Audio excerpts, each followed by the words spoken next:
Thanks to awesomex.com for sponsoring The Bridge with Kira. Supercharge your immunity with LB17 and the other fine products at awesomex.com, OSUMEX.com.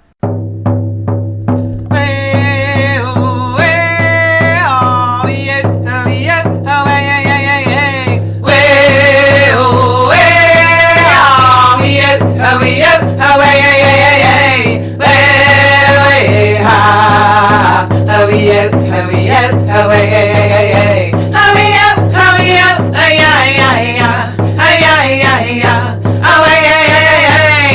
hurry,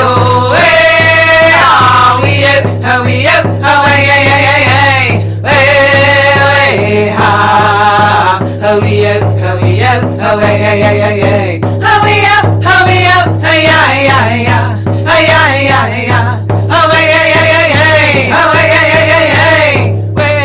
hurry up, hurry up, hurry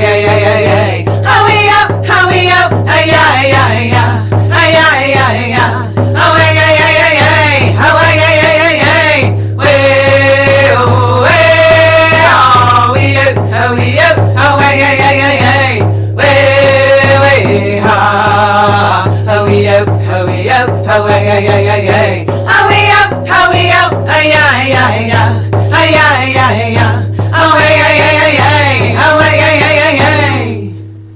Hi everyone, welcome to The Bridge.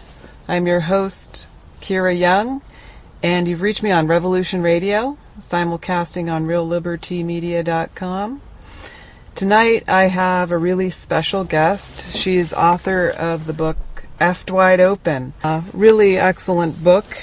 So I'm going to see if my friend is available, and we're going to talk about her book and much more. Welcome to The Bridge, Marja West. Thank you, Kira. So happy to. I've told the guests about, or the listeners about your book, Effed Wide Open, and I'm partway through it, and I'm just really, really connecting to it. Awesome. You bring so much together because a lot of us has gone through this journey of trying to discover our spirituality and going from, sort of la la land to reality and back again, and trying to figure it all out, this positive and negative, and you bring it all together very nicely. Well, thank you so much. I so appreciate that because it has been a really kind of fucked up journey in so many ways. And it's been a great journey in so many ways. It's been all of it. And, we're so programmed to believe that, this successful life, this spiritual life is supposed to be it's all supposed to be good. And if we have these bad feelings that we must do something about it quickly, Instead of actually feel it. It's exactly. So, I'm just like everybody else trying to figure out what is going on here. How do I live my life? What is the meaning of my life? What am I here to do? What's my purpose? All of that. So, how do we do it? And we do it with one foot in front of the other. For the most part, I've been on my hands and knees with my butt up in the air, trying to figure out, how do I get myself off the floor? And then you figure it out, and then you stumble, and then you get up, and you stumble, and it's like this ongoing journey of, sometimes it's good, sometimes it's not so good, but it is what it is. And I think the trauma part is very significant. It's pretty central in moving forward Yes. in that journey. So I really connected to that as well. Healing trauma. It's we're traumatized not only on a personal level, but on a societal level and on a planetary Absolutely. level, and it's huge. Absolutely. And you can't run away from it. I know I tried to run away from it for years. just doing all kinds of things and learning skills and thinking, okay, if I learn the skill, then I'm going to be able to like kick ass and I'll be okay. Or, learning how to sort of mind my own business, learning how to say no, learning how to figure out, well, what exactly am I feeling? Are these even my feelings? And learning how to discern and think properly. These are all skill sets that we all need to sort of learn and figure out on our own. And nobody taught me. I don't quite name it in the book, but for the lack of a better way to describe it, I believe that from the very beginning, I was programmed to be a sex slave. Seriously. From the moment I was conceived. And so that's always been, sexuality has always been kind of looming in the outskirts. And I'll even go so far as to say that most women are programmed to be sex slaves. And it takes us the whole of our lives, if even that, to figure it out and to face sexuality on our own terms, what is meaningful, what is not meaningful, what's okay and not okay, and to be able to move and traverse through that mind field, M-I-N-D, and that M-I-N-E field, because it's so explosive and triggering and confusing and perplexing and distorted, as you know. It is. And sexual assault is huge too. We're in this place where we're all evolving around whether we are facing it or there's still this blame the victim thing that goes on in our culture, that if you're a victim, male, female, doesn't matter, it's your fault. Yes. So the so-called spiritual community or the new age community is saying, you called that lesson to you to learn something about, and you just want to scream at that response. That shit makes me crazy. Yeah. Crazy. And unfortunately, I get lumped into a lot of those groups and communities because of the spirituality aspect. But I have none of that. I will have nothing to do with it. In fact, quite a number of times I've gotten invited to some of these teleseminars, and I open my mouth and they realize, oh my God, she's not what we thought. What do we do? And, I've gotten kicked off the air, because I'm not going to cop to that. I'm not going to, that is not what I adhere to, prescribe to. I don't believe in it, and it's really, really damaging, because what happens is that a lot of folks, men and women and children or teenagers they'll withdraw even more, because it's so shame-based in so many ways. That it's hard to really face it, especially when it's right on the sort of cutting edge of your reality, and there's no way to get away from it. And so many choose to go unconscious, which is unfortunate. Yeah, it's either unconscious avoidance or just full-on sort of exhibitionist, well, if this is what I am, then this is what I'm going to be. Those are like the extreme responses to. Yes. Yes. Yeah. And I've definitely gone through that entire gamut of when I was younger. I made my living once upon a time as an exotic dancer. And not because I needed the attention from men or from being on stage. It was mostly because I really loved being in my body. And so that was a real shaming thing during the time I was growing up, was, you want to be in your what? In your body? What is that? That's shameful. That's disgusting. Why do you want to do that? And so just the pure enjoyment of being in my body and moving and dancing. I've been a professional dancer most of my life, and a performer, musician, singer, songwriter, etc.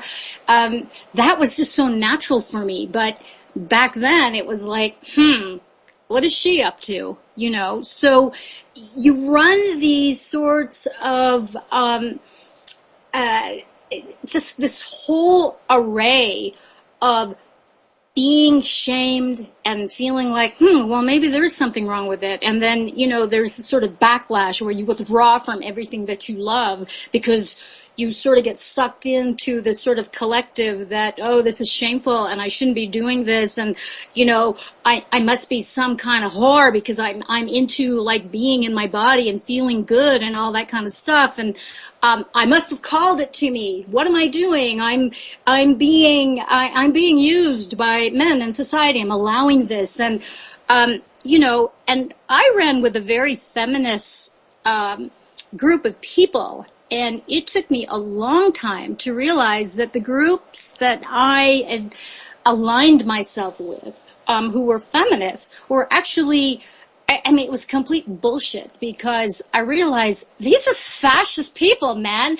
They hate people. They hate men. They hate themselves. They're blaming. They're not taking responsibility. And so that's when I realized that there was this whole polarity, if you will, of this victim and perpetrator consciousness, that this world, this normal consensus aggregate reality that we all live in and have to, you know, we're always talking about, we got to get out of the matrix. But, you know, the truth is, it's like, okay, honey, if this is all a program, we're all in this. So we've got to figure out for ourselves, and which means this whole thing, it starts with myself. It starts with me. What am I all about? Okay? And so that's what I try to promote, is that I really believe that each and every one of us, we are here to contribute to the whole of this reality. And any change is going to require each and every one of us. Nobody can go to sleep. Nobody can stay asleep. You know, I know people tell me, oh God, I just want to hit the snooze button, you know, when that inkling starts. And you know what I'm talking about, Kira, when we start discovering, oh shit, wow, this is kind of on me. And what do I have to do so that I can live the life that I'm meant to live? Right? Instead of getting caught up with all this, you know, I mean, I'm not one to like carry a banner. I appreciate it. I appreciate the people that are like into activism and all that kind of stuff. But most of what I've observed is that the activists want to engage in the same behaviors and practices that they abhor. So it's like, what the fuck, people? We can't be doing that either. So I try to bring it back to myself. You know, it's like I need to be at peace with myself. I need to be doing my work. I need to be living aligned where my mind, my heart, my body, my actions are in alignment with my true divine self. And I'm doing no harm to the planet, to myself, to anybody else. You know? It seems simple. It does, but it certainly is complicated. There's a lot of different overlays that we have to navigate through.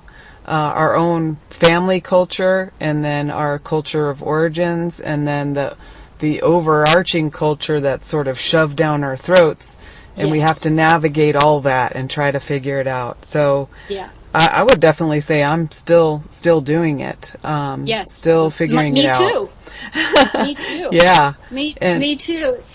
My latest thing, 2015 was an absolute fucking, it was a bitchy, angry year for me. And of course, it coincided with the book coming out last year. And really this book, which has taken me the whole of 10 years to actually complete and get out. And right as it was getting out, they always say, and I'd gotten warned that I had gotten this anonymous tip that said that there were a couple of saboteurs in my midst, in my personal sphere. And I was thinking, what? Like, what do you mean? what do you mean? Who is this? And what are you saying to me? And it turned out to be true. So the person that I was with for almost 9 years turned out to be a scam artist, con artist. So I had to face that. And then my assistant of a long time was actually sabotaging a lot of my work. And what ended up happening over the summer is that I sold everything in California, moved to another location in the Southwest, just got the hell away from that, bullshit new age community where they were just overrun by sociopaths, liars, scam artists, the whole works. I mean, just unbelievable stuff. And so this whole closure of this 9-year cycle was all about, just being emptied, where you have this identification of being, a sort of wife and mother and provider and teacher and, way shower, grief walker, on and on and on and on and on. And then you realize that you have it taken away from you. My big, huge website that I had been working on for 10 years that had free content. I mean, just tons and tons. Over 150 of my various radio shows from over the years, all of my classes, everything, tens of thousands of people on my list, gone, hacked, gone. No content left. I mean, it's like you have nothing. And so you realize that, hey, life goes on. You pull yourself up by your bootstraps. And believe me, I felt gutted for most of the year. And, just you talk about crawling on your hands and knees and trying to pick yourself up and just get stomped, and you realize that everybody's lying to you, And so I've gone through this sort of transformation where it's like, okay, there's no mistakes. There's just what I do and what I don't do. And, okay, this can be seen as a major fuck up and setback, but then you just move on.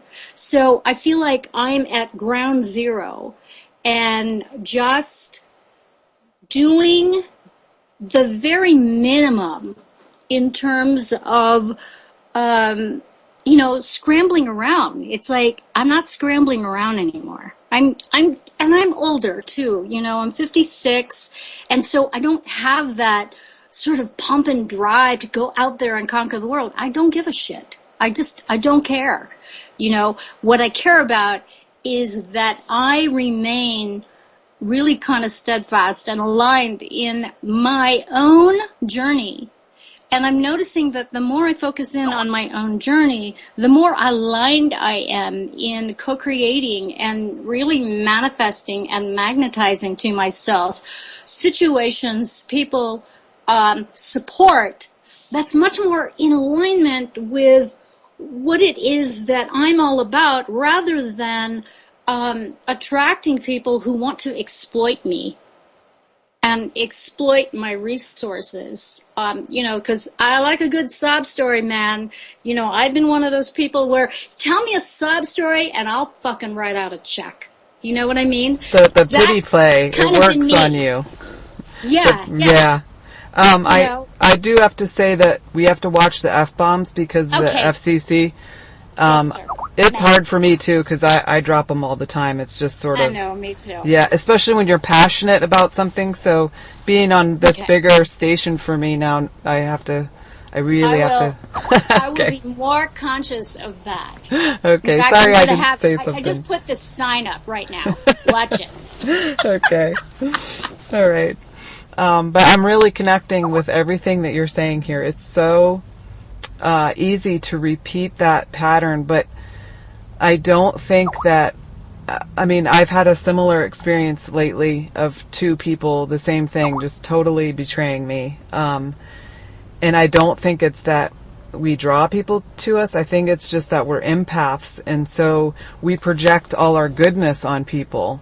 Yes. And, so that's something I'm really looking at myself too and really working with and trying to be balanced about it, It's funny how, while this was all being revealed, I realized how how much I had adhered to, despite the fact that I've seen some really horrific, and I've been in the front lines of the healing work that I do and facilitate, and the teachings where I'm right there. I'm right there with the sort of blood and gore and the horrific things that humanity is capable of.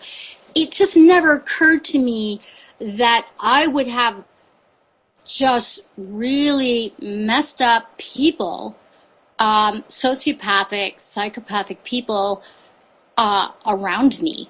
You know what I mean? That they were capable of doing such things and being okay with it. And so the last year, I've learned a lot about the elements of sociopaths and psychopaths and narcissists and all that kind of stuff. And of course, I would be the perfect target, being the empath that I am and being the very soft-hearted, generous-hearted. I love people. I just don't really appreciate the sort of darkness that we all don't face, that unfortunately leaks out. And it leaks out in all those, out of all those crevasses, the pores, if you will, of people that are like not in charge of themselves and don't want to do the necessary stuff that it takes to get to know yourself and get to know what you're up to. What are you up to when, you start feeling really tense? What's really going on? And, bringing it back to center and to yourself. And, it always comes back to that in the end. Right. And I've recently learned, too, about this sort of flying monkey phenomena that goes on with narcissists, and they actually do group together, and so there'll be like the ringleader, who, and then there'll be all the flying monkeys that sort of support that ringleader, but they all have narcissistic qualities too, and it's not only outright attacks that these flying monkeys engage in once the ringleader narcissist is devaluing and discarding you, but they play they like to watch. They like to watch you get victimized and brutalized by the group. And so they're the passive flying monkeys, or the passive narcissists. And the yes people, the lackeys. The sort of fan club, so to speak. Right. And they're the ones who tell you, there's two sides to every story. And, I don't want to take sides here. And it's like, wait a minute. You don't want to take sides when you see someone getting brutalized and victimized? How is that an equal fight? How is that, infighting? And they call it infighting. It's not infighting when one group of people is attacking and mobbing and bullying another person. That's not infighting. Exactly. That's abuse. It's abuse. Let's call it what it actually is. Exactly. And that's another element that goes on not only in these New Age communities, but everywhere. Absolutely every community you find yourself in, that goes on in it.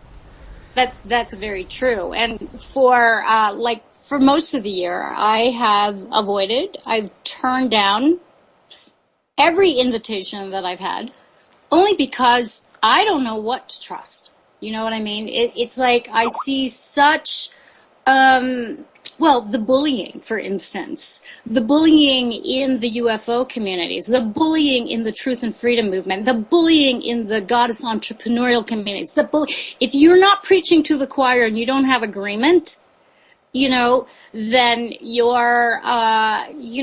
immediately, you're the outsider. So I've always been the sort of outsider looking in. I've been able to navigate and sort of interface with all these various different groups, but I don't belong to any of them. I hate groups. I don't like gurus. I don't like being part of clubs. I really can't stand it, because it always seems like if you are a dissenter, if you're not in full agreement, then, you're not one of them. You're not one of us. You don't belong, blah, blah, blah, blah, blah. And that has been a really huge issue for me on a personal level that I've had to like really kind of face and have a look at, and it's been a source of emotional pain for me, and it's taken quite a long while to actually be okay that, yeah, I don't want to belong to a group. And yeah, you know what? I don't need your approval.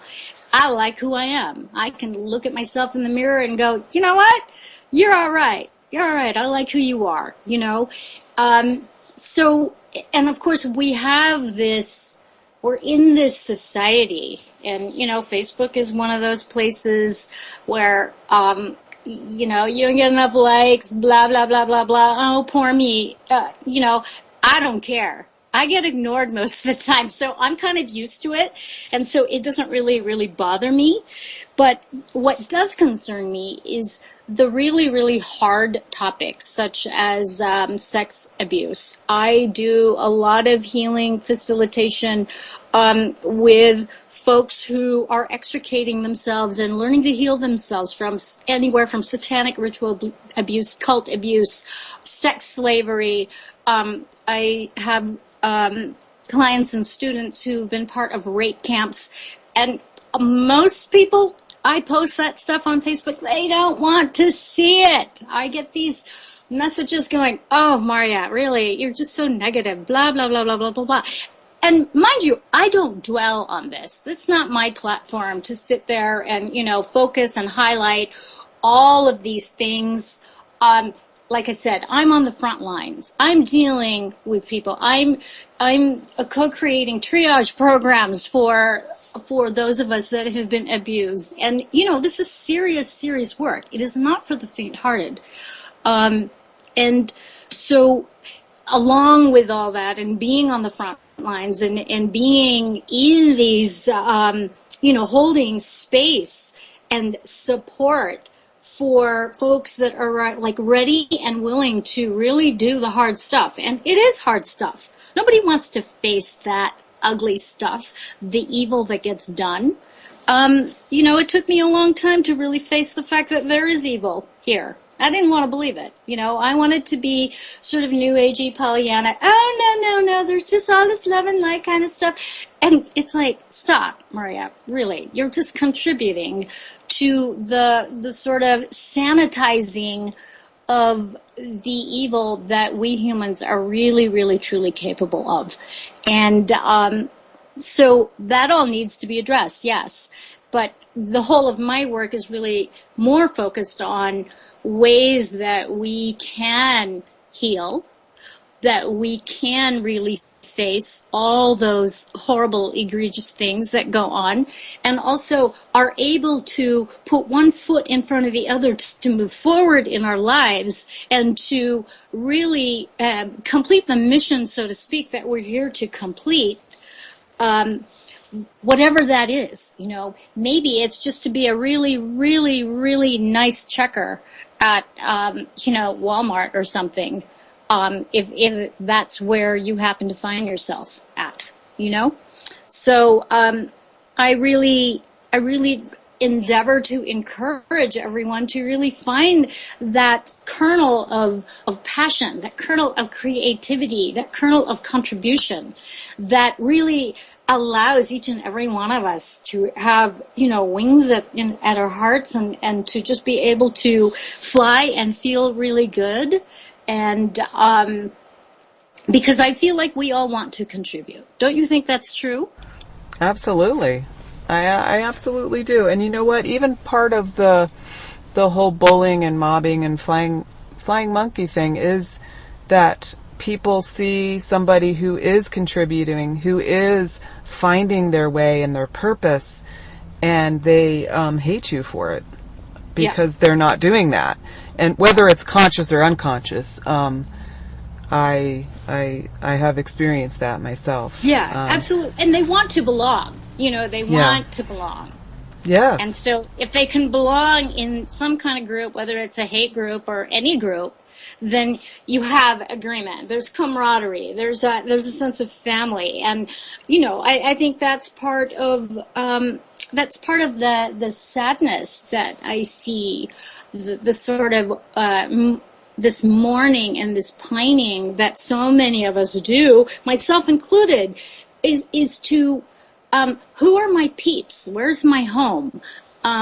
Where do I belong? That sort of thing. And I know that those of us who are doing our work, and especially this kind of work, where we tend to be immersed in the sort of dark side of humanity. Not that we're dark, but that, you know, we're shedding light. We're sharing healing. We are endeavoring to inspire healing, endeavoring to uplift and be that shining light, or that sort of instigator, that inspiration for change.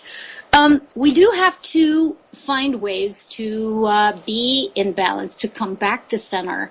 And so I know that for myself, I have a very close-knit team of people that I engage, and really, really great friends who aren't afraid of what it is that I do and am into, and I can share really wholeheartedly and very honestly and very candidly. I'm one of the most brutally frank people on the planet, and I know I could tend to be very, very harsh, and some of the things that I share it isn't for the faint-hearted. So we need to have that sort of balance in our community, in our inner circles, for us to go and be able to sort of let our hair down and just be real, because otherwise, I think it's too easy to get drenched and saturated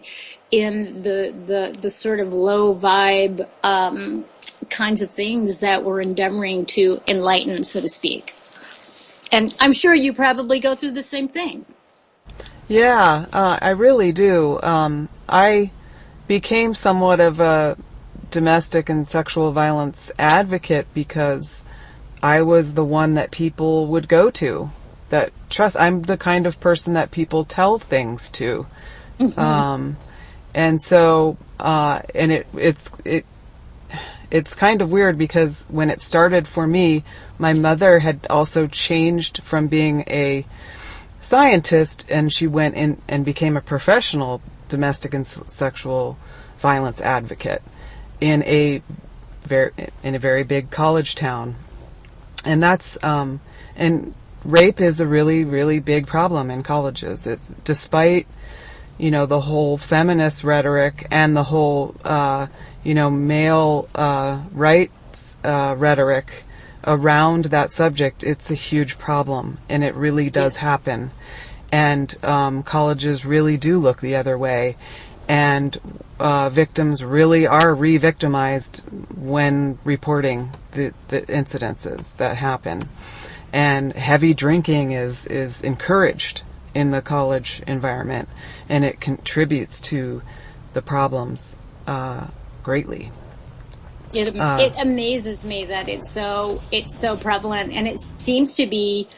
It seems to me, in my opinion, it's like it's getting worse. It's like it's no big deal. And I've heard young women talk about it like it's amazing. You talk about the getting on the bandwagon and bullying. I've actually witnessed just firsthand young women sort of piling on this bandwagon of, she asked for it, man. And it just sort of perplexing for me. And it's not just women who are being assaulted sexually. Absolutely. It's men.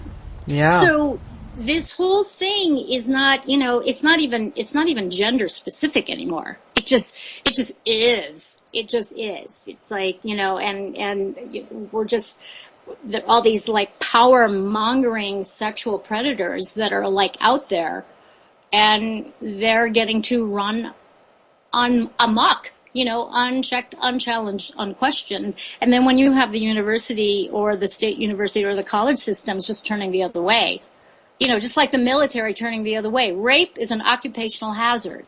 Face it. It's like, what? I don't get it personally. But it is part of our programming. It is. This deep programming of that we're sex slaves. And if we're not sex slaves, then we're sexual predators. That is choose. Yeah, one or the other. There's no, rejection of that whole thing, but it is absolutely programming. And the only way, I think one of the only ways to sort of shock people out there is just to unapologetically tell the truth. So, and that does not win you friends and influence. It just doesn't. It certainly does not. Certainly does not. It's so funny. I've gotten unfriended so much in the last year. People just threatening me. If you don't stop talking about that, I'll unfriend you. It's like, hey, you know what? Let me do it for you. I'll just help you out there. Because we have to talk about this stuff. People have to know it, and I'm not going to be carrying a banner, as I said, but if it comes up, I will say something about it, and I think it's important. Silence is a killer.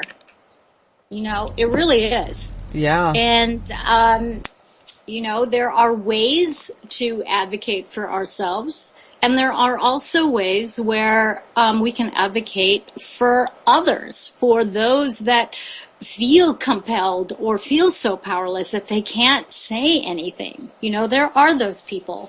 And, part of the work that I've done, it involves a lot of really addressing the whole notion that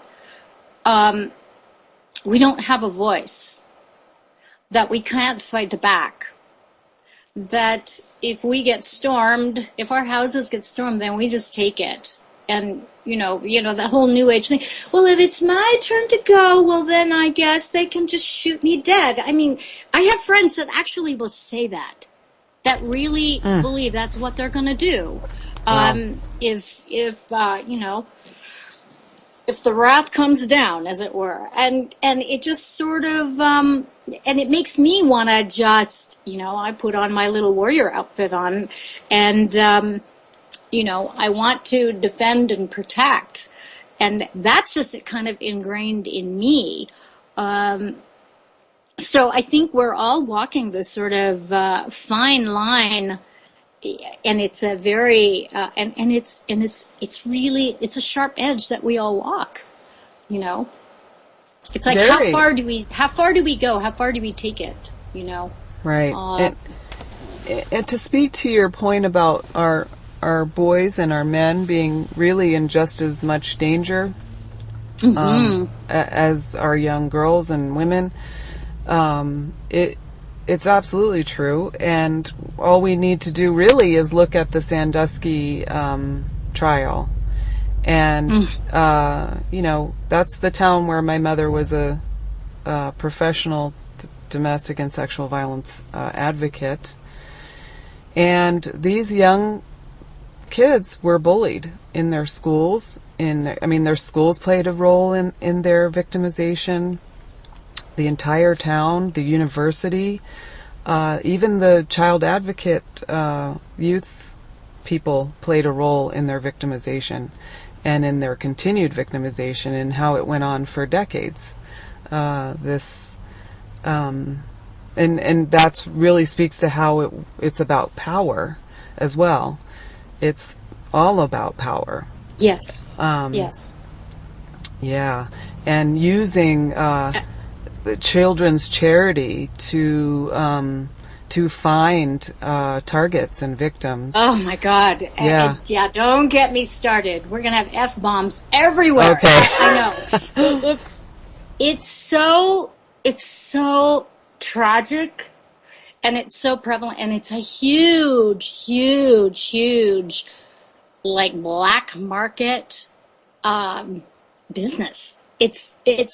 Oh my God. I mean, when I was getting diligence, and I'm constantly doing research, constantly gathering stats, and who knows who knows how accurate these things are, and there's so much that goes under the wire, underground, in secret. And it's just, it's heartbreking for me. So for me to, kind of step out of that heartbreak so that I can, go into the sort of inspired action thing. I mean, sometimes I just break down, and I have a good cry for like a few hours, maybe a day or two. And, because we need more people to speak up. And unfortunately, what you're talking about with all the various levels of community and law enforcement and the school systems and etc. being in cahoots, what I find the most tragic, especially with sex slavery and the human trafficking, another name for it, and the pedophilia, is that the women who are involved, that turn their heads or are participating and profiting from this stuff. This is what makes me really, really, really upset, because it wouldn't be happening if women weren't complicit. Some Absolutely. women. The Dottie Sandusky's of the world, the enablers. Oh my gosh. Yes. You have to wonder if an enabler... getting a kickback, it's like, great. Right. And not only that, you have to wonder if there's some sort of passive enjoyment of other people's suffering there, because that inner circle of people all knew. He paraded around those little boys like they were new girlfriends. And there's absolutely no way those people could not have known his inner circle of friends.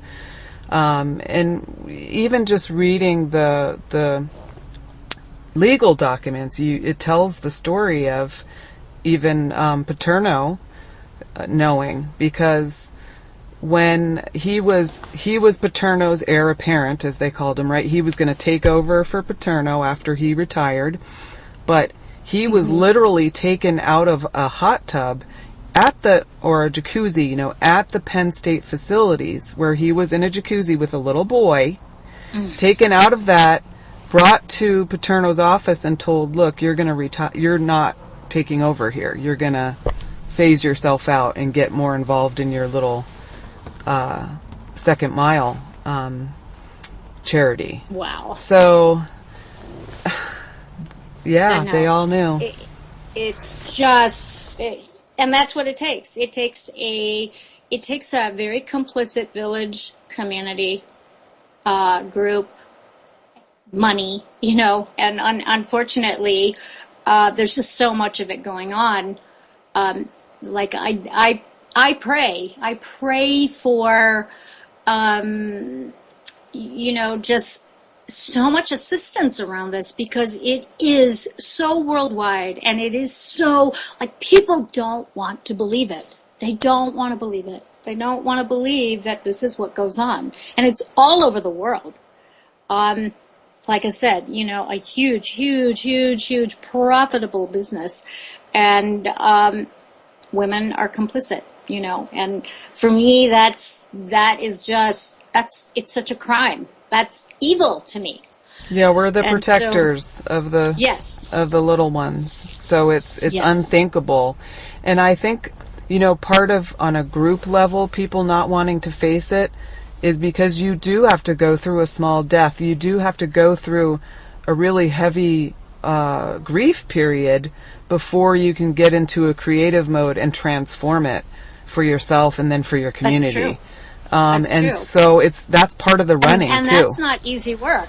No, and nobody teaches you how to do that. I mean, unless you really go searching for, a mentor of some kind, but it's not taught. We're taught to, stuff that down and don't look at it and run away. That's what we're taught to do. So that's part of it too. The enabling, it's like this codependent thing that we're taught on a societal level and a family level. And a tribal level. And then if you're profiting from it too. I mean, this is what I've noticed about, this world at large and the powers that want to be and the sort of psychotic, sociopathic, entrepreneurial communities that we have all around the world that really believe that they're helping, and yet what they become sort of part of the gatekeeping.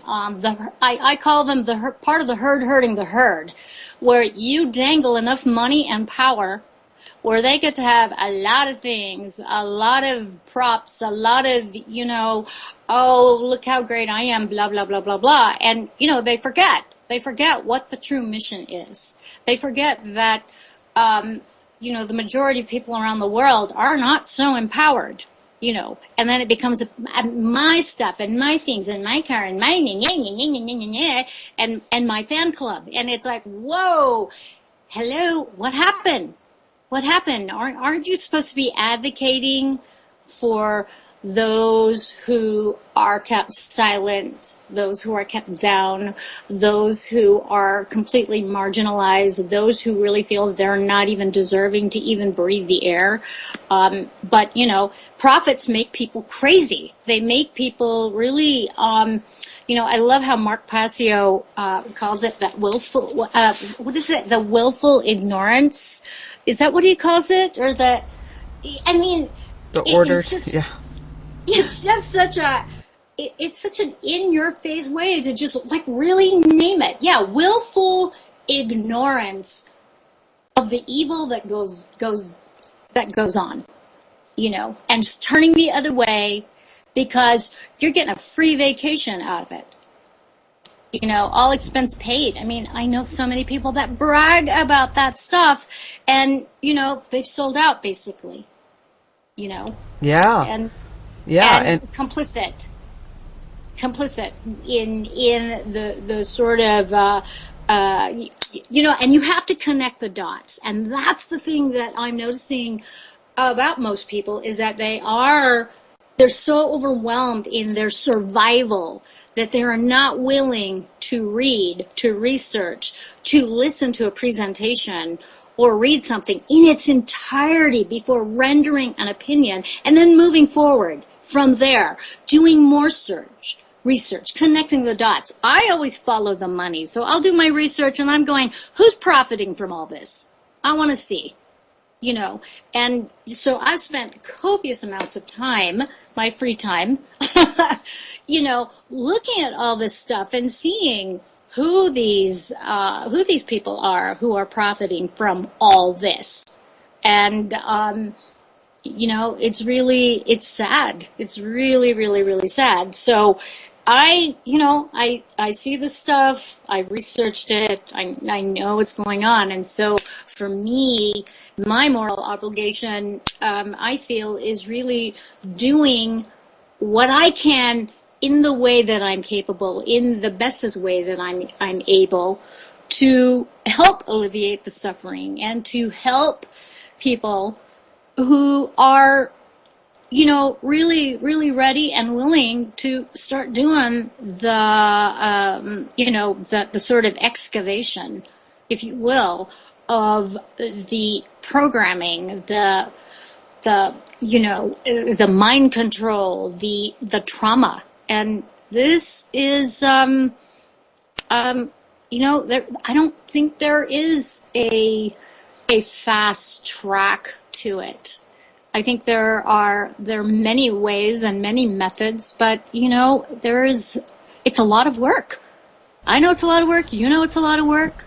It doesn't seem to end though either. And it's like once you get past one level, there's another one, like that old, peeling the onion metaphor for it. It's just, that's what you're going to keep doing. And, there's always going to be another level to it. A deeper way to understand it, or another way to approach it, or another challenge for you to meet. And for myself, I think as a mother, I'm always thinking, what am I modeling? What am I modeling for my son? And that's a whole nother level for myself. I've only been doing that for 10 years, really looking at that's helped me to be a better person, to look at what I'm modeling. And certainly we all have work to do, so it doesn't seem to end. And he gets older and there's more. He's very smart, so there's no hiding anything from him, just like there was no hiding anything from me, so. That's so true. And when you have children, I raised 4 kids that weren't mine. So, being a mom, a stepmom, there is a deep responsibility, and especially doing this kind of work to really endeavor to shoulder the process, and it's a deep process being a mother. All kinds of stuff gets triggered within. I know that for myself, I got into this like crazy thing with food. Oh my God, where I was just kind of like really stressing myself out, just doing all this research about food and mood and organic and, oh my God, is it GMO? Reading labels and just, you can make yourself completely overwhelmed and insane trying to do the right thing, and your child wants McDonald's, or I don't want that, I want pizza, so it's a big job. It's a big job being a mom. It's a big job being aware and connecting the dots, and we all need to do it. Yeah, because even if you're not a parent, you're still modeling behavior for other people in this world. So true. And for myself, I had to overcome a certain level of trauma. I had to want to be a mother more than I was afraid of it, before I could physically become a mother. And there was physical damage as well. But what was that process like for you, if you don't mind me asking? It was, gosh, it was pretty challenging.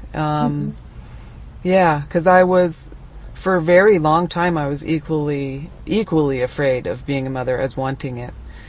And then it was like grace to just step over that threshold into wanting it more. And then once I found out that I was pregnant, I was told that my uterus could burst and we could both die at any time. It could happen, and there was nothing I could do about it. Oh my!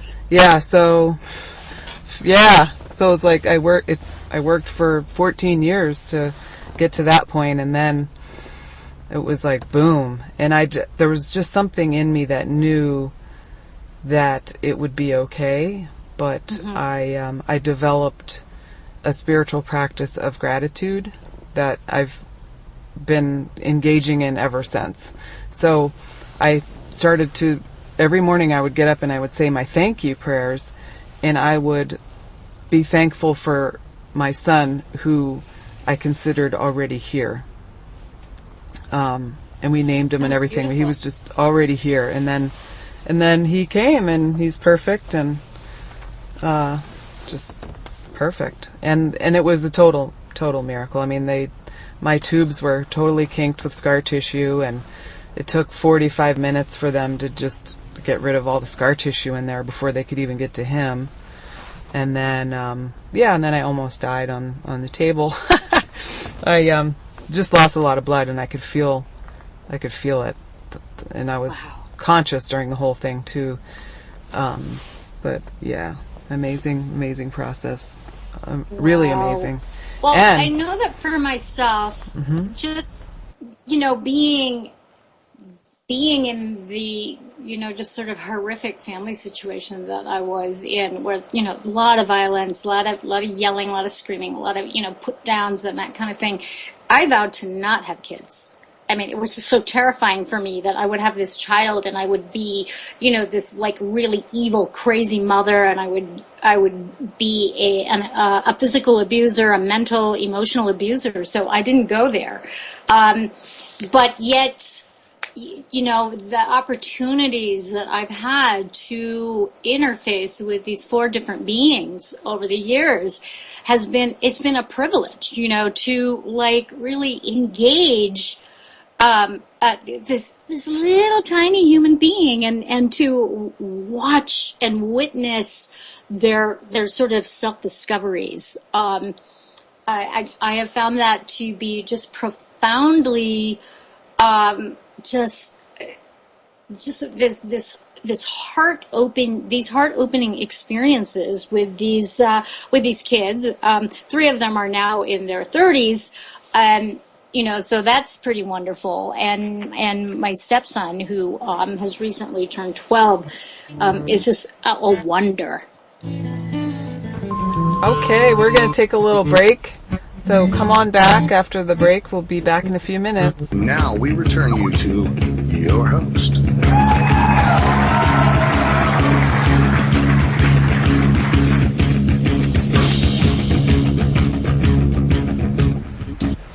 All right, we're back. Hope everyone's back.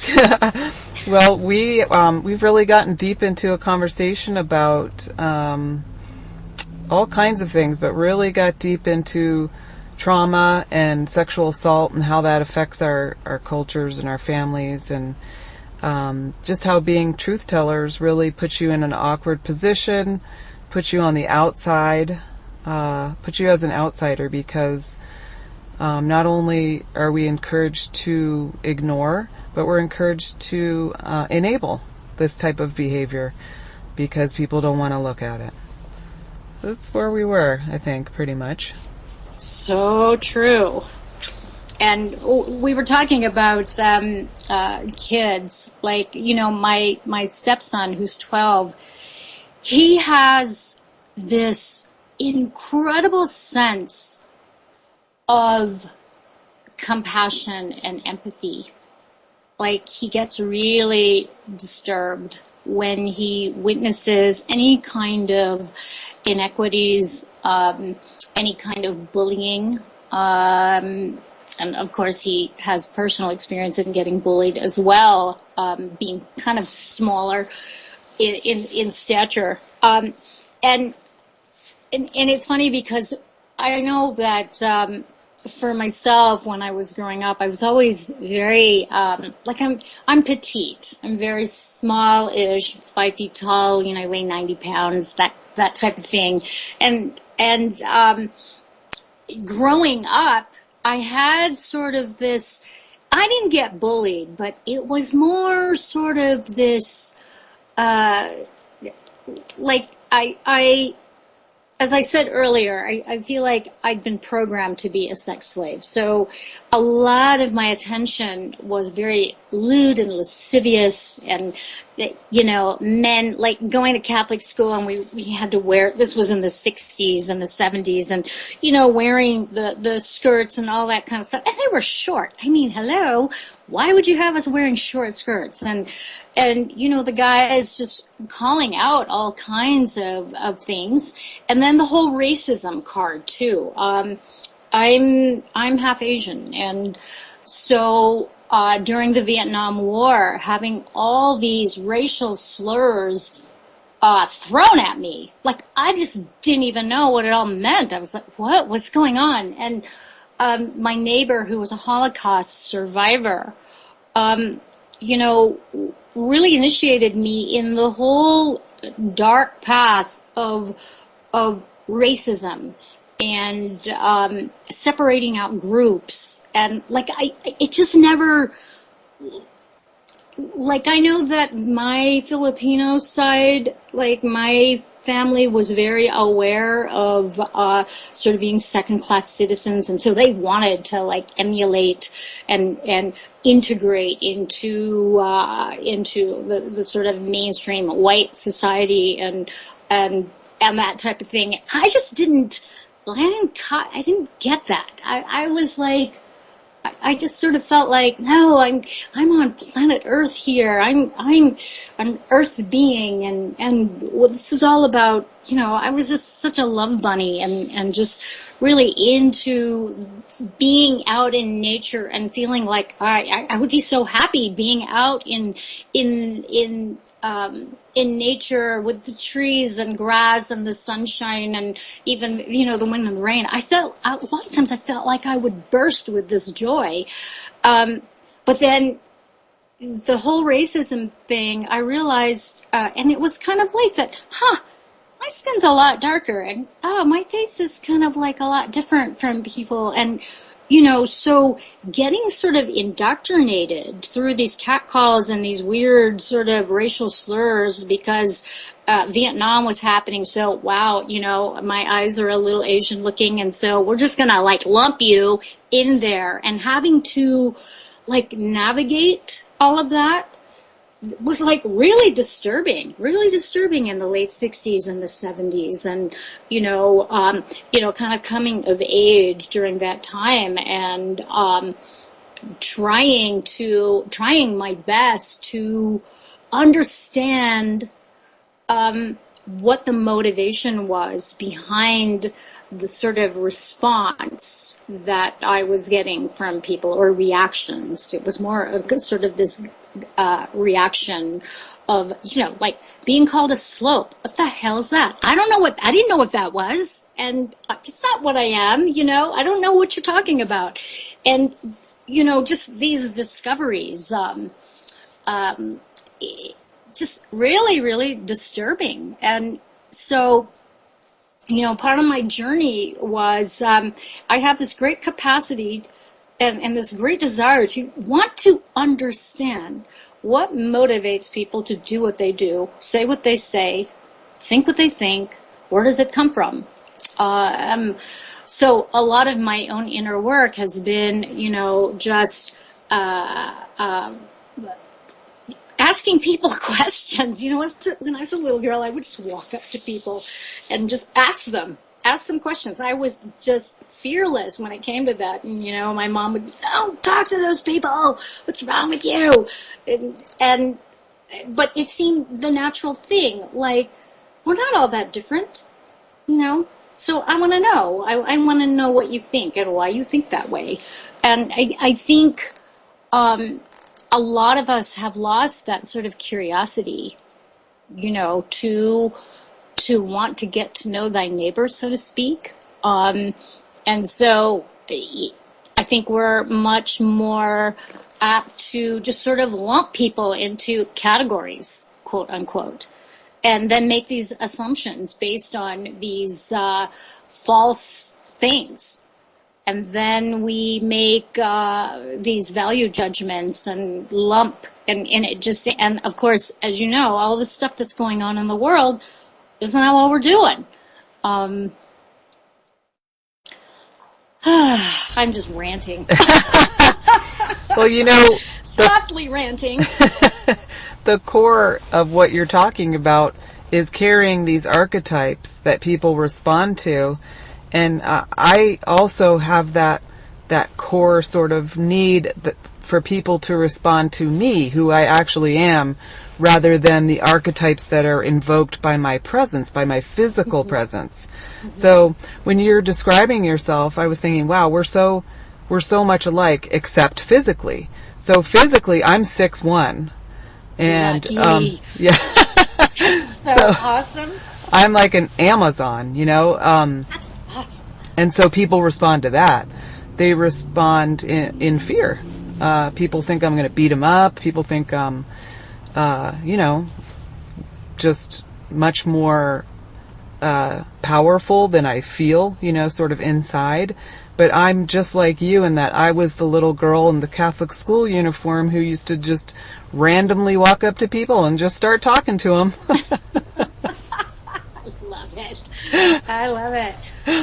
Well, it's funny that you say that you're 6'1", because when people meet me, they actually expect me to be 5'10", 5'11", 6 feet tall. So when they realize that I am as small as I am, they're kind of stunned. Like, because it's like that, and I've been told this many times, that your personality, the way you carry yourself, and the way you put yourself out there, and what you do, just, it wouldn't seem to be that you would be 5 feet tall and, just be this little wisp. But I'm not a little wisp, I kick butt, I can take care of myself, so, but the assumptions that people make is, what you just described. It's like this, and we're pretty unassuming in many ways, because we have that empathy, and that, and yet we're curious. And, getting back to that curiosity and wanting to understand and connect to people, I think that's it. I think that's important, because we are all the same. I really feel that way. I really feel that we're all the same. Even the, I know that there's so much talk, especially in the truth and freedom communities, that, the Lizzies and the global elite, blah, blah. We're still the same. We're still the same. I don't care. We are going through our own evolution. We're learning, right from wrong. We're learning it. Well, I'm hopeful anyway. That may be my presumption. But we all have that desire, I think, to contribute once again, And so, bringing it back to that sort of bottom line, and, unfortunately, with all these assumptions, reality can get twisted around pretty easily and pretty quickly. Yeah, and we can develop, so for instance, I developed a soft-spoken quality because I could always sense that people were bothered by, my physically imposing self. So Yeah. I wanted to give people the instant sense of me as a safe person, a calm person, and so that's what I've really become, is just that safe and calm person. And we both have that protector quality to us. So it's okay now that I'm an adult, but being the tallest one was hard for me as a female. And it would be fine if I was male. Everyone would be like, yes, you're big and you're strong, because that's the other thing that I am too, is that I was always naturally very athletic and muscular. And when I was a little girl, I could beat grown men at like arm wrestling and stuff. So that's rockin', Kira. I love that. I love it. Well, and I had to develop, this sort of wherewithal to be able to, get in someone's face. And back in the 70s, I spent a lot of time as a cocktail waitress once upon a time. And that was before sexual harassment was, really kind of frowned upon. And the way I would get manhandled, it's like, and so as a result, I got a black belt in Taekwondo and Hapkido. Cool.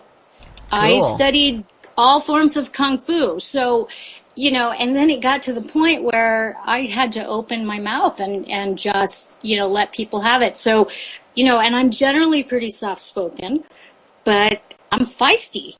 I've had to learn to be feisty, because when you're this small, people can, they take liberties. They want to grab your hair. They want to pick you up. They want to set you on their lap like you're some little girl. It's like, excuse me. And so I learned one of the moves that I got to learn that was so much fun and really kind of set the tone that I'm not to be messed with, and to create boundaries, and to really be able to advocate what's okay and what's not okay, and be okay about it, and not feel guilty or feeling like, oh, I'm going to hurt the person. No.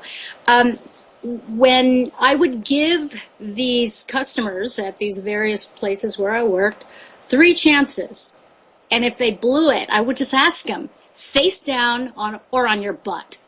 And they would look at me perplexed. I'd go, too late. So I would just take them down, and I could drop these 6'4" dudes on their butts or on their faces in, 1 to 2 moves. And it was just so like astounding for the crowd to like go, oh my God, that little thing just took that dude down. And that's right.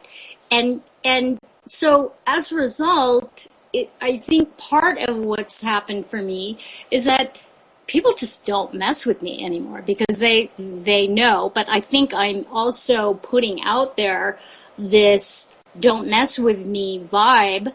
And I'm not wafy, you know. I'm pretty, you know, I've managed to like keep myself pretty physically fit considering my age.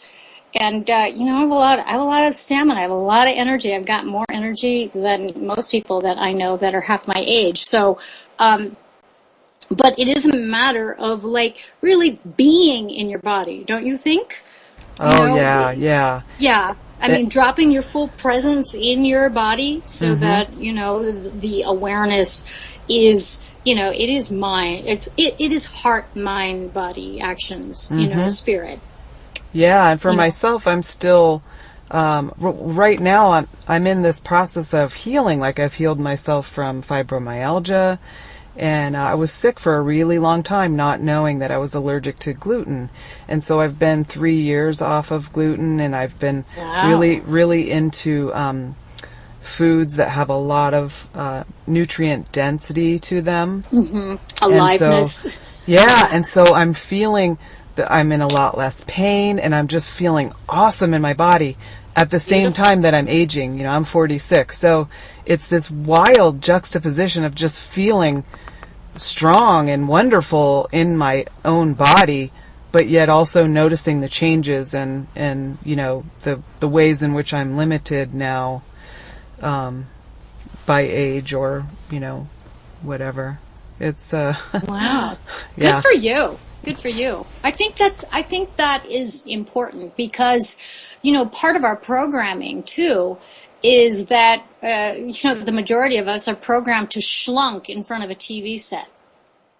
Immobilized. You know, it's like, no, I don't have a TV. So I don't either.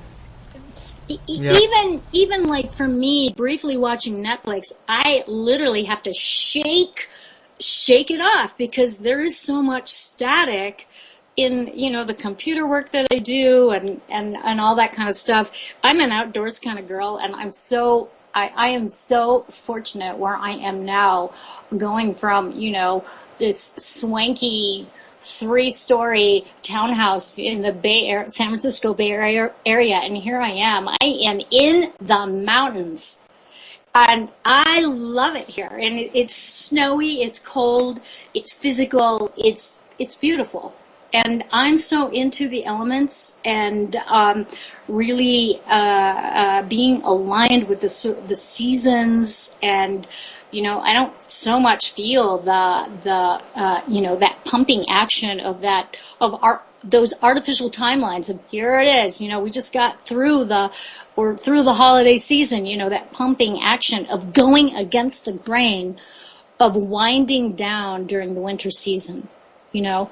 And it's, you know, so this programming where we're just going to sit in a chair and not move, and we're going to stuff our faces with really, really bad food, and we're not going to have any energy, and we're just going to, you know, schlunk, and we're not going to make any choices, and we're not going to be creative. We don't even know what creativity is, you know, but this is what we do. And then we get up and we go to our bad jobs or whatever. And, you know, I get so many inquiries about how do I make the transition from, you know, being in a really, really terrible job to doing what I love. And, you know, and I always ask them, well, what do you love? And so that's kind of like the first thing to like kind of inquire within. Wouldn't you say, Kira? I mean, sure. And, you know, I'm assuming that this is your work. Yes, this is my work, but it's certainly not how I'm making my living right now. But I do love this, and I love writing, and I love singing. And I can say that I'm a professional singer because I do get paid for it. So I can say that, but I still don't make my living. I still don't make enough to live on. And so, you know, part of that is that it costs so much to live. You know, like we're the only beings that have to sort of pay to live on this planet. Yes. So Yes. that sort of messes things up. But for myself, because I have a family to support and I'm the one with the education or whatever, and I do have a pretty good job, and I'm good at that too. I'm really good at it. In fact, I can do it with, one hand tied behind my back kind of thing. Is to be happy whatever I'm doing and to be what I am wherever I go. So I also consider myself to be a teacher. Beautiful. Even though that's not my profession. But so I teach people wherever I go. People ask me questions and I really think about the answers. So people ask me, how did you lose all the weight? And I said, well, I stopped eating wheat, How did you cure yourself from fibromyalgia? Well, I figured out what was poisoning me and I eliminated it. And I got off all of their drugs that they had me on, which was just covering up my symptoms and not really healing me. And I stopped listening to their programming, which was there's no known cause and there's no cure. See, that was the programming that trapped me in that system. Because they absolutely know what causes it and they absolutely know what's going to cure it, which is finding out what's poisoning you and eliminating it. Because all the symptoms are you're being poisoned. It's really simple. But we listen to people that we trust and that we think are going to help us. And so, and it's hard to trust ourselves, especially if you're suffering, if you're sick, if you're... Absolutely. And then that programming of reaching for, the next greatest pill or the next greatest whatever it is to not even really alleviate your suffering, but to once again, I think sort of dumb down your natural creative nature. And, getting back to the whole schlunking thing, I know so many people that are just completely immobilized. The idea of walking down to the store or walking is just, it's like, it's unheard of. I'm not going to do that. My feet hurt, I hurt, blah, blah. Well, and the thing is that if you moved around more, you wouldn't be in so much pain. Yeah. Absolutely. That's true. That's so true. I noticed for myself that if I go 2 days without doing my daily bodily practice, and I'm not hardcore like I was in my teens, 20s, and 30s. I'm much kinder to myself. I taught yoga and martial arts for many years. And so I have a routine that I do that is really, really simple. It's effective. It, one of my favorite things to do these days is inversions. So, it's doing your normal yoga practice upside down. And what it does is that it really challenges your mind and your ability to perceive reality, especially when you're upside down, because things look different. And so I notice it for myself. If I'm like really, really tripping out, there's nothing like a good handstand and doing, these yoga poses upside down to just break that sort of, I call it this mind gnashing thing, where you're just trying too hard to not go anywhere, when you're feeling uncomfortable. And so what that does is that it just sort of breaks the spell of my wanting to, get comfortable, so to speak. And, for me, getting comfortable once upon a time involved lots of chocolate. And now, it's like I still love chocolate, but I'm no longer addicted to it. I'm no longer, kind of enslaved to it to the point that if I don't get it, that it's ruined my entire day and, gives me carte blanche to, do really bad destructive behavior or be mean, just because I'm having this reaction. And it is a chemical reaction. Wouldn't you say? It's an awesome one. Yeah. I love chocolate and too. Then I started studying like raw food and the raw chocolate. So then I got into raw chocolate and it's like, oh my goodness gracious. And, but I tell you, I can still go for a Hershey's bar. I don't mind, Oh, I'll sure. go there. Yeah. What I found is that, the better my emotional state, the less chocolate I need. For real, it's like my antidepressant. And when I first quit gluten, the work that I do, I help disaster survivors. So it was shortly after that Sandy happened, and so I'm on the phone listening to these near-death experiences, over and over, and I didn't realize just how much that traumatized me to hear. And so I gained weight where I really should have been losing because I wasn't on the gluten anymore. And I thought, well, maybe that's because I was craving sugar because the gluten sort of metabolizes like sugar. And then I was like, no, I realized this is emotional eating. This is because I'm in trauma. And that was a huge discovery for me, to realize that I really, even though I'd struggled with my weight, because of the whole metabolic weird things that, gluten does to somebody who's intolerant. But I realized, yes, I have emotional eating issues too. And so that just opened up a whole nother world of me being able to take better care of myself, I guess. Oh, absolutely. In the work that I do, the healing modality that I pioneered back in 1988, it's called Absolute Balance Mastery. So, it is the alignment of heart, mind, and body with spirit, so that we can be, do, create, and balance our suffering with feeling good, with receiving, feeling pleasure, and giving pleasure. One of the things that I notice in terms of my clients and my students is that so many of them were caregivers. Caregivers, either nurses, hospice workers, therapists, coaches, that sort of thing. And so the common thread was listening all day long to this tremendous suffering, to all these really, really horrific, sad stories, losses, on and on and on. And so, a lot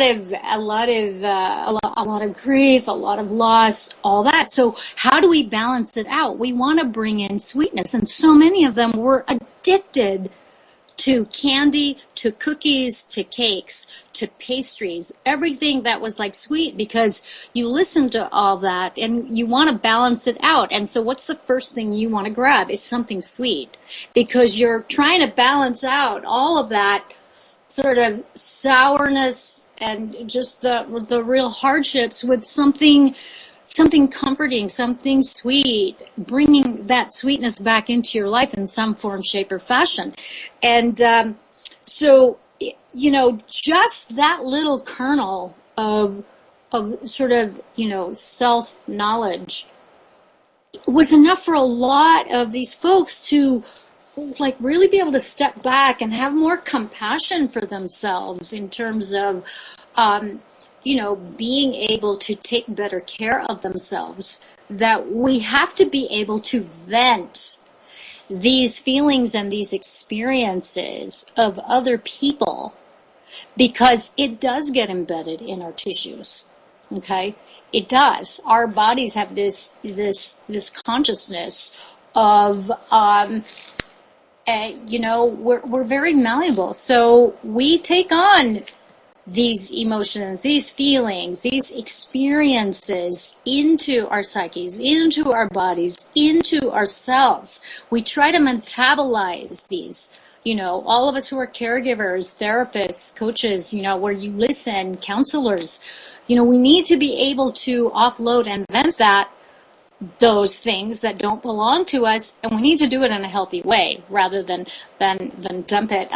I always say that one of the best things that I think we all need to learn is some energy mastery skills, and because we have to be able to really know what's our energy and what belongs to somebody else. Yeah.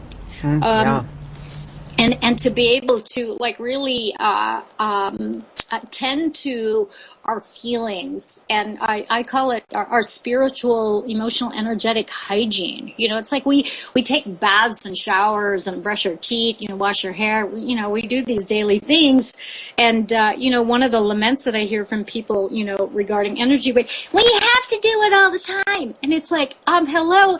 Do you just wash your face once? Do you just brush your teeth once in your life? I mean, this stuff accumulates.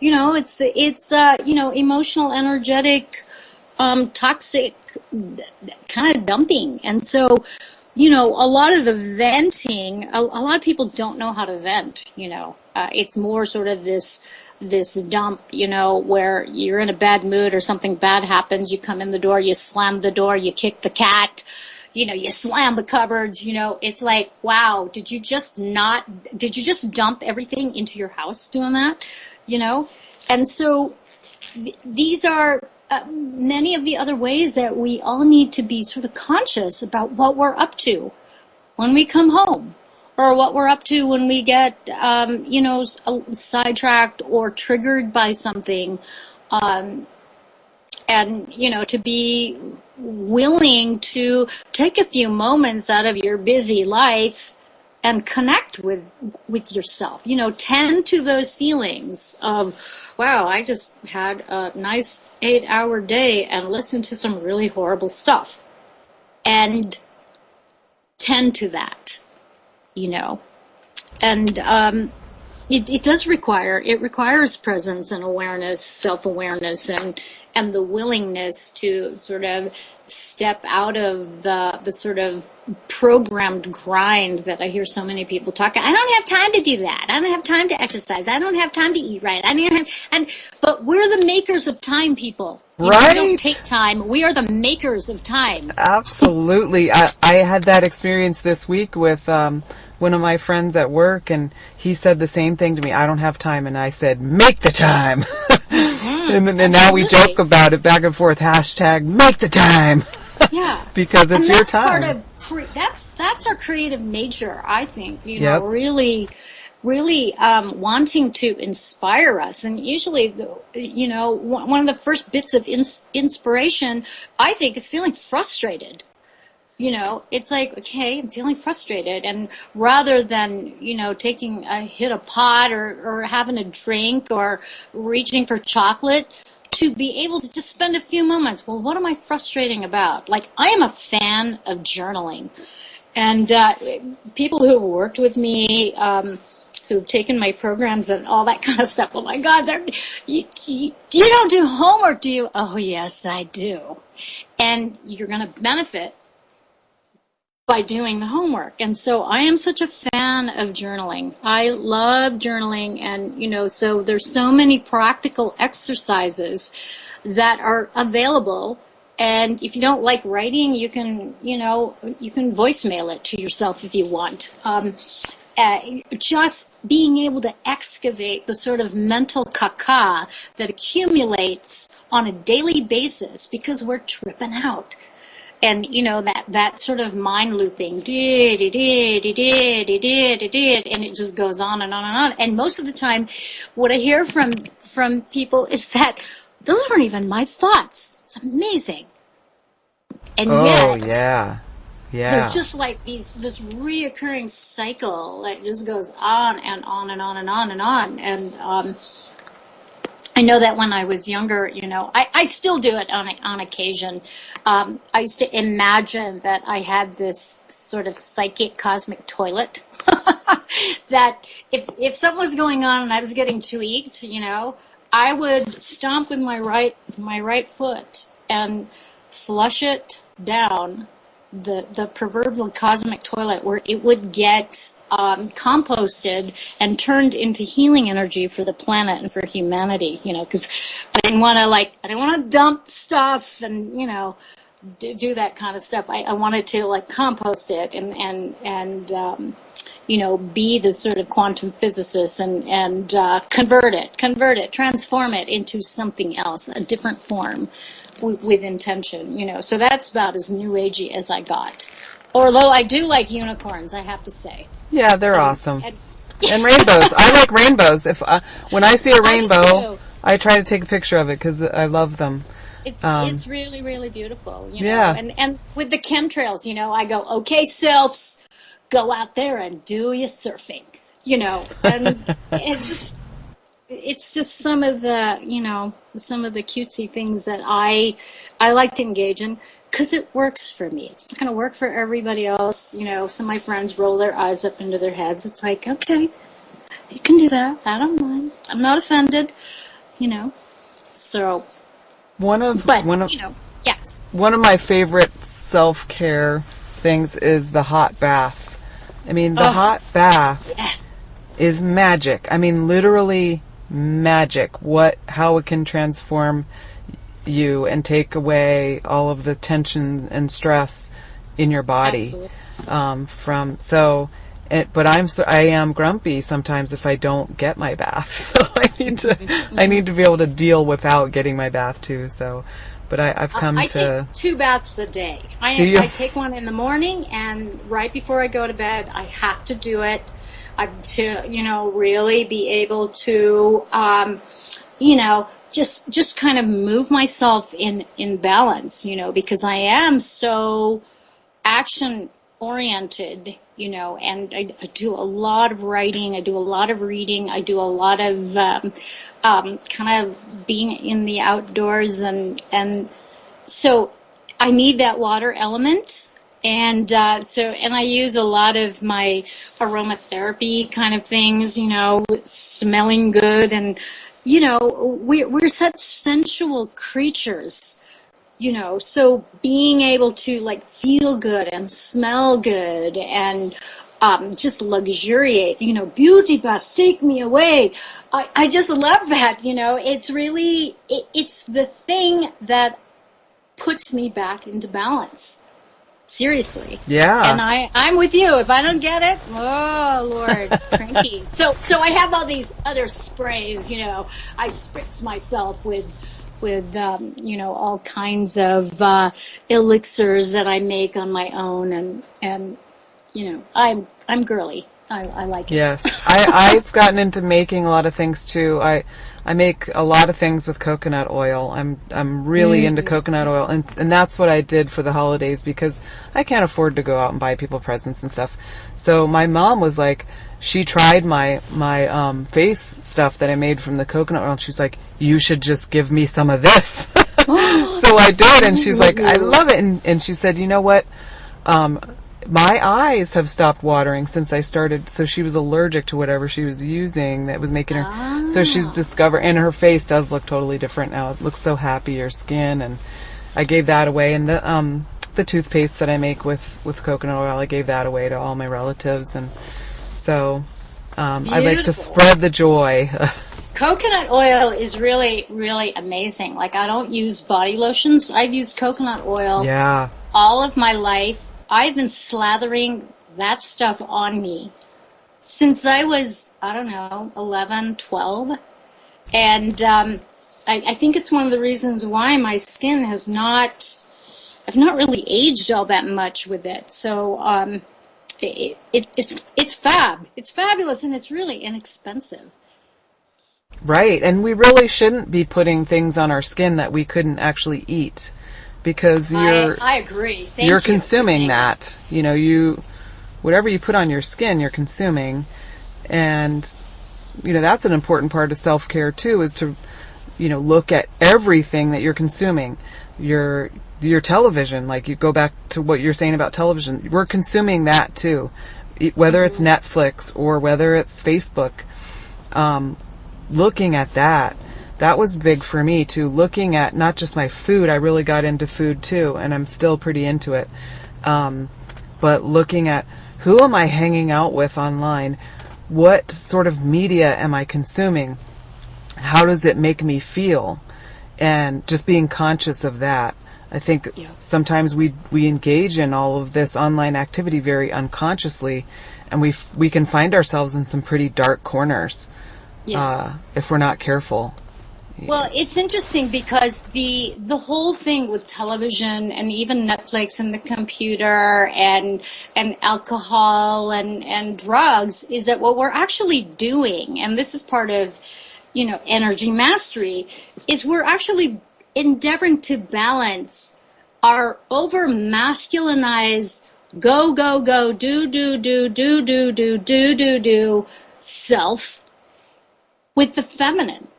So we're endeavoring to go from one modality to the other. And it's just so easy to get into your chair, your famous chair, where nothing else exists except you and that TV and that chair, and you become one. And what you're doing is that you're bringing in the feminine. The feminine is light. It's part of the aspects of balancing that go, go, go, go, go, go, and now you're just going to be with this light coming at you. It's a false light, but it is light nonetheless. And bringing in spirits through alcohol and drugs and what have you to move into that other mode. And so if we can move from these mode to mode consciously, we would be so much more empowered and so much more in balance. Like, I have a very interesting awareness of myself, that my tendency is to be more masculine. So I'm more a doer. I'm more out in the world, so to speak. And now that I'm here in the Southwest, there's an inherent balance that occurs because I'm no longer in that realm of what I call the sort of yaya gaga zaza of the world and the masculine and everything outside ourselves. So I'm much more internalized these days.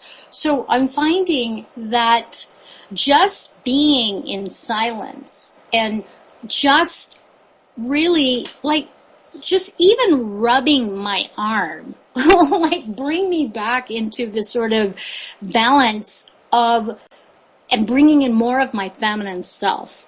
The feminine aspect, the divine feminine aspect, is that of receiving.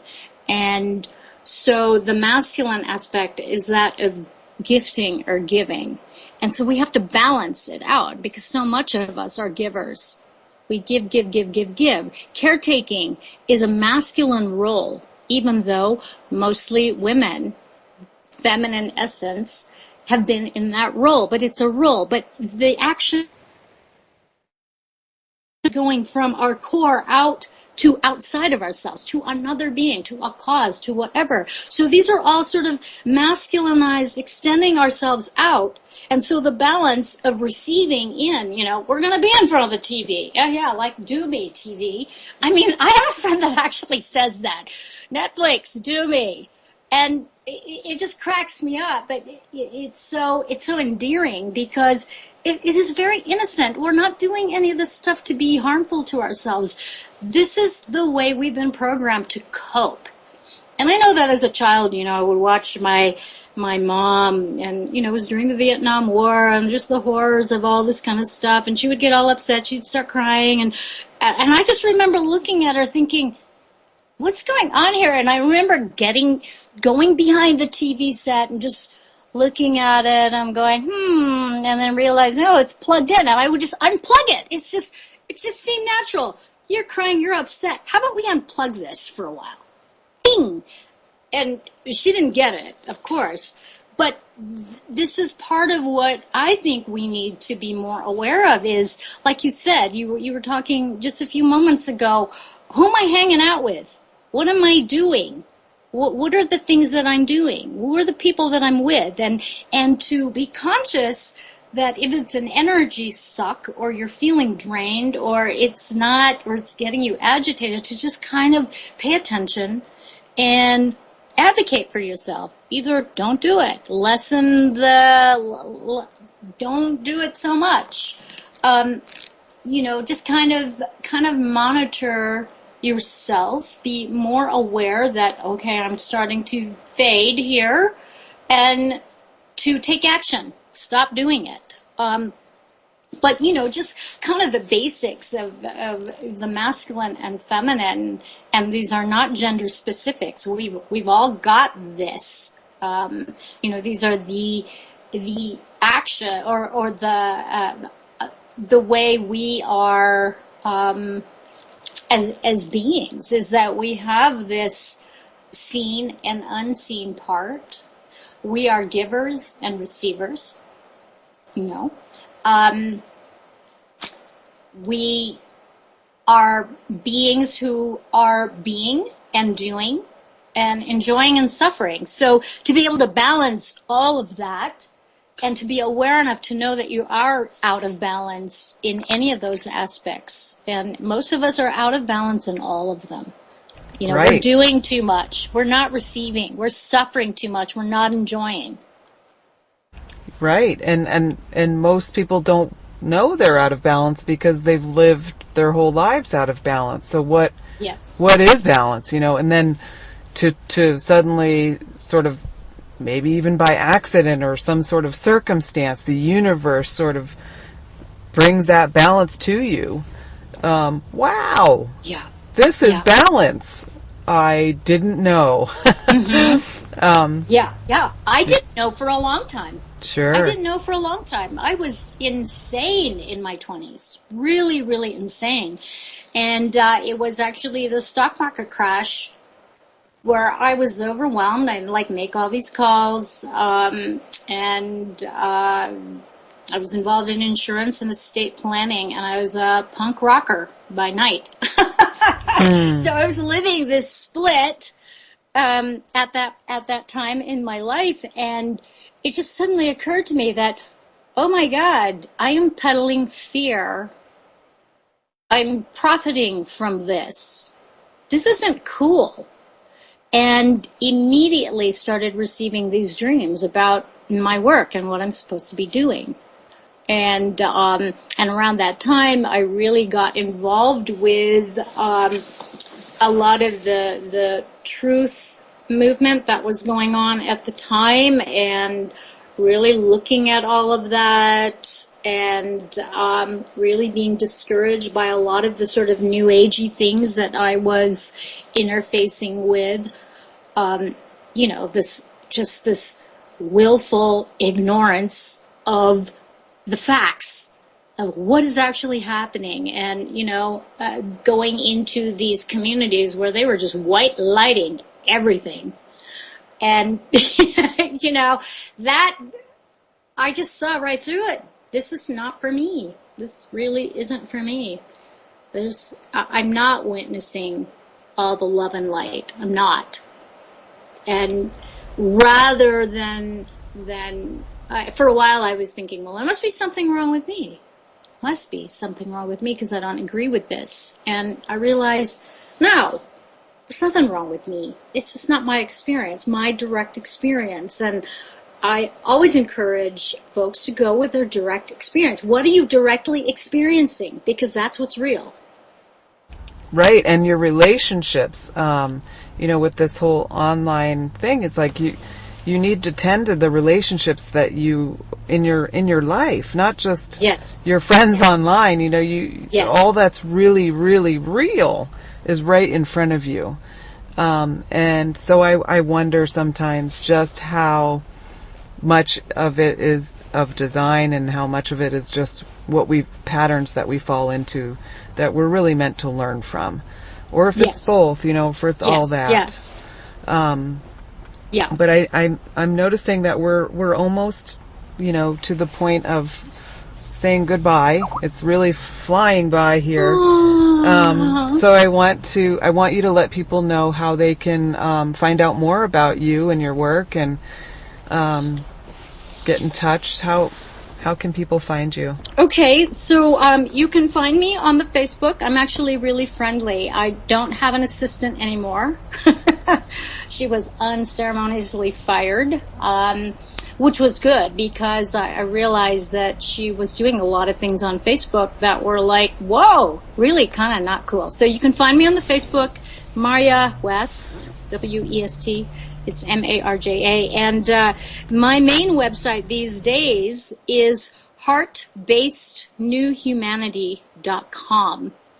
And that's going to take you to a front page. You can, I've got some free downloads on there. It's going to be completely revised because I'm just really changing some direction. You can find my book, Effed Wide Open, The Rude Awakening of the Heart-Based New Humanity, on Amazon. And it's there at a really amazing discount. I was stunned. I'm not making any money from the book. I actually put $70,000 of my own money into this book. It's a 3-book series. So book 2 is actually going to be out hopefully this year. And that's called Energy Mastery. It's do it yourself or the divine in the flesh. And so I'm trying to make it really much more accessible in terms of just the sort of method to the madness of energy mastery. I want that to be so accessible so that all the distortions and all of the mystery and the new age mystery around clearing yourself is completely dissolved.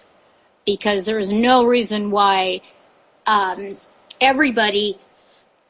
no reason why everybody can't learn this skill. It's easy. There's no mystery in it. Okay, so I'm just gonna out that. Great. And so yeah, pretty simple. I'm Wonderful. I'm online, and MarjaWest.com is not live yet, so that's coming. And it's just time. It's time for me to play and sort of present the sort of realness of what it is to be just a regular person and being in this reality with everybody else, and hopefully inspiring that you too can be yourself. And there's no need to apologize for being a spiritual being. Spirituality isn't something that's unaccessible, like you said. And it's also not something just for like special people that only see goodness in the world. It's for everyone. We're all spiritual beings. I hate that when people say, I'm not spiritual. It's like, well, yes, you are actually. You are a spirit in a body. You're spiritual, just like everybody else. So, for those of us who reject organized religion because of the role that it's played in oppressing humanity and actually taking our own spiritual journeys from us, or keeping us from our full spirituality. Those of us who reject it, please don't reject being conscious of your spiritual journey too. You don't have to embrace any one religion to do that at all.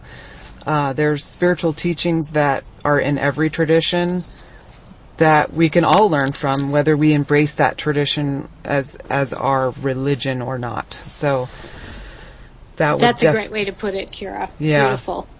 Yeah, because that we're meant to learn while we're here. We're meant to learn about our spirits.